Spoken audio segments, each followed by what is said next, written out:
Hello बच्चों, let's read this question. So this question says if the error in the measurement of momentum of particle is 100%, ठीक है, error आपका कितना दे रखा है, measurement of the momentum plus 100% है, then the error in the measurement of the kinetic energy, आपको kinetic energy के मेजरमेंट में अपना एरर बताना है, ठीक है। तो चलिए बच्चों इस क्वेश्चन को स्टार्ट करते हैं।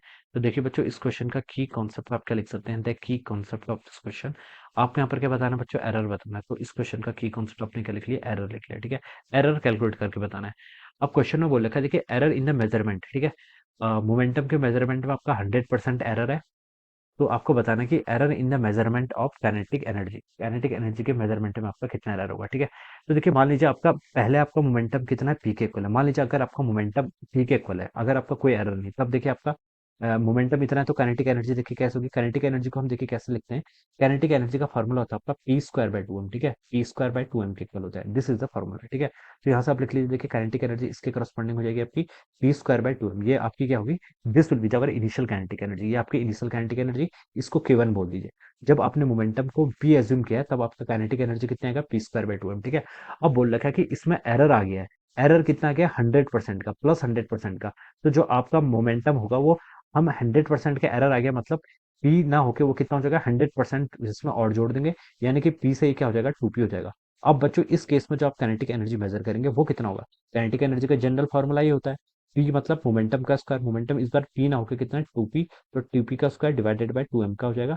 तो यहाँ से हो जाएगा बच्चों आपका ये four P square divided by two M के इक्वल कितना हो गया आपका, four P square by two M, ठीक है। ये लिख लीजिए, ये हमारा क्या आ गया, के टू आ गया, ऑलराइट। अब हमें बताना है कि error in the measurement of kinetic energy के मेजरमेंट में एरर बताना है, ठीक है। अब बच्चों देखिए हम कैसे फाइंड आउट करेंगे एरर कितना होगा, देखिए एरर देखिए इसका काइनेटिक एनर्जी होनी कितनी चाहिए थी, ठीक है।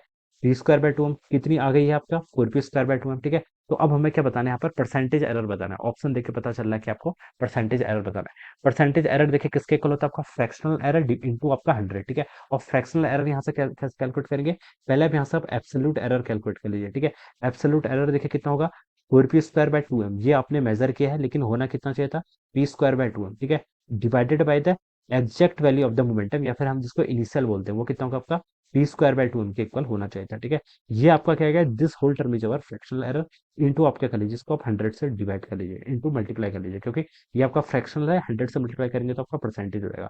तो four P square by two M minus P square by two M करेंगे तो बच्चों कितना आएगा आपका, three P square by two M के इक्वल हो जाएगा।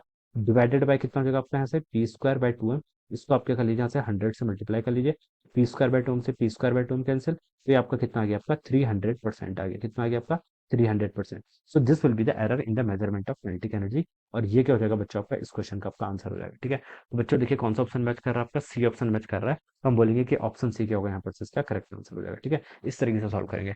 अब किसी के माइंड में देखिए ऐसा भी आ रहा होगा कि इसको एलन वाले तरीके से क्यों नहीं कर रहे हैं, ठीक है। तो एलन वाला तरीका यहाँ पर आपका वैलिड नहीं हुआ, क्यों नहीं होगा, क्योंकि वो तरीका देखिए आपका तभी वैलिड होता है जब आपका एरर परसेंटेज स्मॉल होता है। यहाँ पर तो 100% एरर आ गया है, ठीक है। यानी कि जितना हम मेजर कर रहे हैं उतना ही आपका एरर आ गया, ठीक है। तो बच्चों ये क्या हो जाएगा, आपका रॉन्ग हो जाएगा, ठीक है। तो वो तरीका यहाँ पर अप्लाई नहीं करना, उससे आपका आंसर गलत हो जाएगा, ठीक है। आपको फिर प्रॉपर तरीके से ही सॉल्व करना पड़ेगा, और प्रॉपर तरीका सॉल्व करने का ये होता है, ठीक है। So this is the answer of this question. So 300% option C क्या होगा इसका answer, correct answer, alright. So I hope you all understood this concept, all the best and thank you so much.